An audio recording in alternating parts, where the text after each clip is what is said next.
Kabayan, hindi madali ang landas patungo sa pangarap. Maraming beses na gusto ko nang sumuko. Kapag sobrang bigat na ng responsibilidad, kapag pakiramdam ko parang ako na lang naniniwala sa sarili ko. Minsan, umiiyak na lang ako sa pagod. Hindi dahil sa mahina ako, kundi dahil ilang ulit ko nang pinipiling lumaban.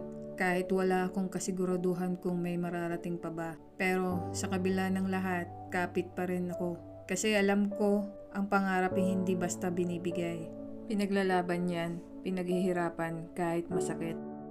Kahit matagal, kahit minsan parang wala ng pag-asa. Dahil sa dulo ng lahat ng pagsubok, gusto kong masabi sa sarili kong pinili kong maniwala at hindi ako magsisisi.